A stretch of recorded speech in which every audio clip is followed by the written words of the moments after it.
Hello again, and good afternoon, everybody. I'm coming to you from Houston, Texas. Once again, Andrea Cannon here. If you look for me on any of the platforms, YouTube Music, Spotify, Apple Music, etc., you'll be looking for Andrea R. Cannon. And yes, my co-director, Miles, is here with me today. If we're lucky, he'll take a nap because he doesn't know much about playing bar chords. So we'll probably want to function on our own devices rather than his. Anyway, welcome back for another mini lesson. Today, the topic is better bar chords. I have been talking about how to play better fingerstyle in classical because I've got a lot of comments about that. It seems so hard. How can I do it? So there are 3 pretty good lessons about how to improve your finger technique in the past 3 weeks. And now I want to talk a little bit about playing better bar chords. A couple of days ago, I uploaded a short, and down below, if it's not there right now, it will be after this lesson is over, a link to that short. It was called Better Bar Chords. And while we're at it, let's talk about the difference between bar, B-A-R-R-E, and bar, B-A-R. No difference. It's the same thing. It's some people prefer to call it one, and others prefer to call it the other. But for us, it's the same thing. We have to use one finger to cover more than one string. So that's what we're going to talk about today. I get a lot of comments that it's hard, bar chords are hard. Anything you say to me is hard, then I want to probably do a lesson or 2 on it to help you out with that. So let's talk about it.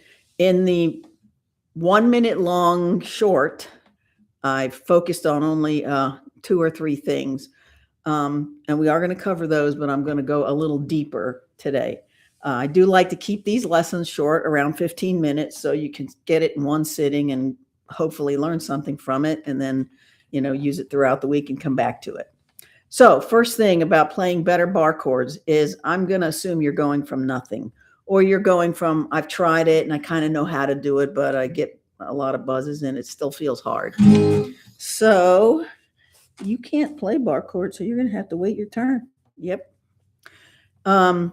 So the first thing is, don't set your expectations too high right away. Give yourself a little bit of time. Don't start down here. That's the absolute hardest fret. And isn't that what they give you first? Like you're just playing your little things in the key of C, and there's your first bar chord, and that's supposed to work for you. But, that would be pretty difficult. So I'm going to move you up to the 5th fret, where the strings are a little bit looser on the neck and the frets are closer together. So 5th position, it doesn't really matter where you start, but somewhere up here. And when you are thinking about playing bar chords in the beginning, do not worry if you have some buzzy notes or dead notes. Okay, so this is okay if it's the very first time you've ever done it, and you're probably not really going to be that bad. You're going to have some combination. Like if I get picky,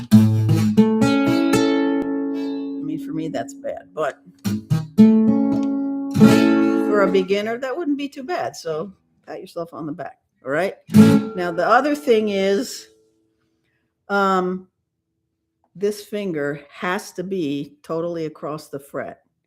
Whenever a student, I say, play your bar chord in the 5th fret, and they always do this. Now, can you see it's not straight across the fret. So no matter how hard you press, you're unlikely to get a clear sound there. So you've got to practice first. Really make sure you've laid that finger right on top of the fret. And I didn't say behind the fret. When you're playing single notes, you do have to be behind the fret. If you get right on top of the fret, it's a little muted. However, for your bar chord, that's okay, because if you ever looked at your finger, it's not straight. I mean, even when you make it totally straight, you've got lines in your fingers and they bend. And sometimes when you're on the guitar neck, you have to shift around a little and you have little deviations in the total flatness of it. So you're going to have to really make sure that you get it on top of that piece of metal so that you are on top of it all the way across. So when you get used to that feeling, that's going to help you. So we're doing the E shape right now. So if you get, the biggest thing right now is to get it across the fret really evenly, okay? So you're training your muscle strength, and it's not just in your fingers. I mean, it's going up into your arm actually to be able to do this correctly and do it well and consistently. So the very first study that you should do is this one. This is the first bar chord study. Put your finger across that fret right on the metal. Put the rest of your fingers in an E shape and strum 4 times. Scoot up to the next one all the way across the metal, all the way across the fret here. You got a mix of dead notes, a mix of clear notes. You're on your way, and then go back down. So just a few frets, 4 times each, just to give yourself some, longevity.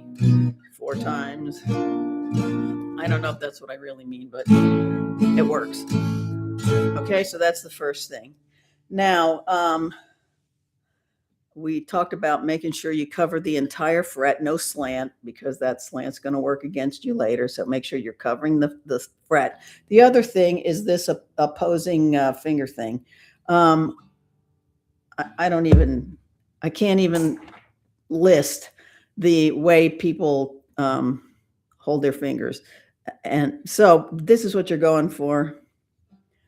And so you will need a little space there in this part of your hand where you're not gripping the neck. I think that probably is obvious, but just in case, you need your thumb kind of across from this finger, even with a bar. That's kind of the shape you're going for. This is flat on the guitar neck, not up here. Probably, I mean, if you have a really big hand, maybe we can see the tip of your thumb coming up, but otherwise not. It's tucked behind these fingers.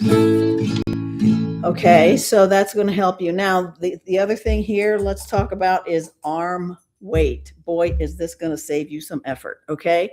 So we focus all our attention on getting a strong grip between our fingers. That's only part of it, and it's not really a strong grip. It's just accurate placement.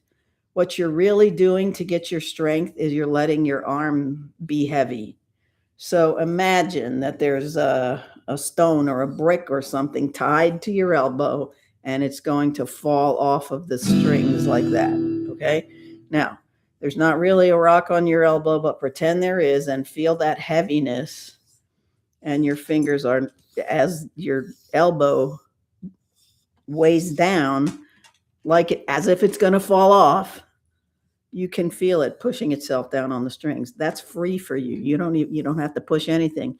Just have to let your arm feel like it's falling. That probably cleaned up all your dead notes, didn't it? So that feeling of letting your arm loose as if it's falling off the neck, but not actually falling. That's arm weight, and you're using gravity to help you. So why not? Okay, next, let's talk about the different types of bar chords. There's the full bar, and that's what we're talking about here, where it goes all the way across the neck. Half bar only does half the strings. And a hinge bar is maybe you needed this note, but now you need this one to be open, so you're going to go, but you're still holding that one down. Okay, I just ran over that very quickly. Let me dip in with a little bit more info. Full bar. And we are going to get into this more in the next, which is the last topic.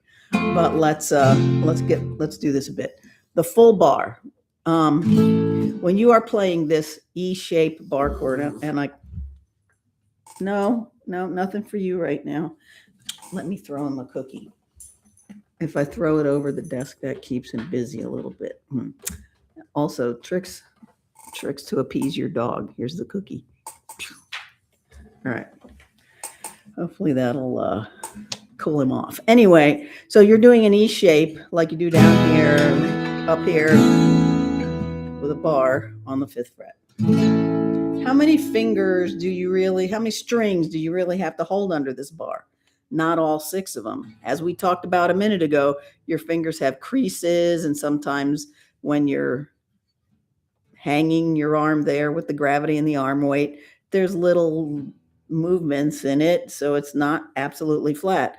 And if you are paying attention to the fact that you've got these 3 strings covered with these fingers, then this finger only needs to be strong right here on these 2 strings and right here.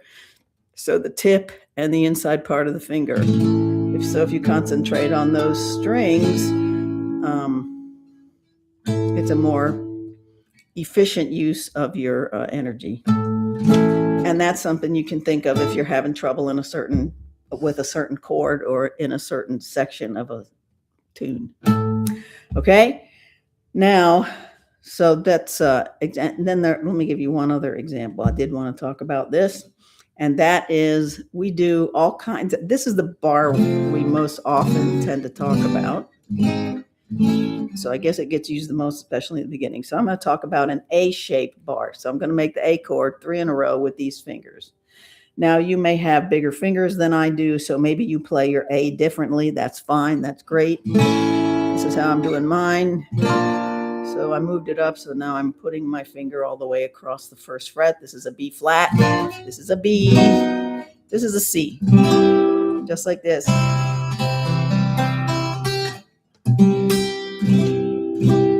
All right, how on earth are you going to get that all sounding good? It's just like I said. You've got these strings covered. I mean, even if you play it differently, different combination of fingers than I do. I'm using 2, 3, and 4, so I've got to put this totally flat across that 3rd string. But again, I've got these 3 notes covered. The 2nd, 3rd, and 4th strings are covered, so I only need it on the 1st string and the 2 bass strings. So that's where I'm going to focus the weight as I let my elbow drop. So it's much easier to get 6 strings that actually sound good when you do it that way. So those are some considerations for the full bar sound. Now I want to talk a little bit about the half bar. Most of us play a D chord like this. Sometimes you do it like that, like maybe you want to get a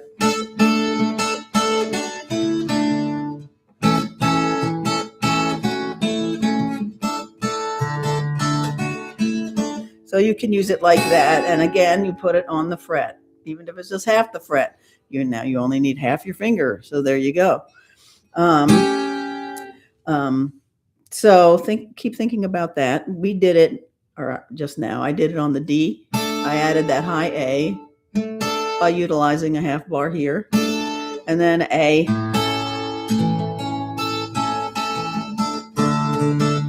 Okay? Now we're going to talk about the hinge bar. And if you have never heard of a hinge bar, it's like when you're playing something.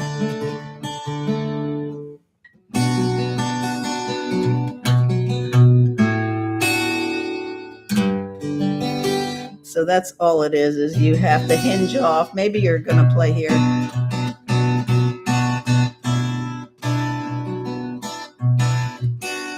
So you just swing your finger like a hinge, either this way if you need the higher string, or this way if you need the lower string. Now that's something we could probably do a whole lesson on, but I'm going to leave it there for now. I do have a couple of examples that. So there's a half bar. So there's a hinge.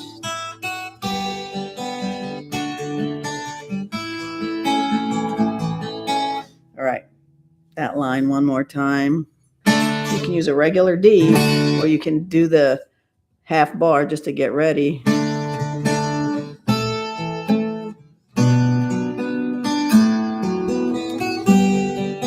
So in 2 measures, we used all 3 types of chords. Pretty cool, huh?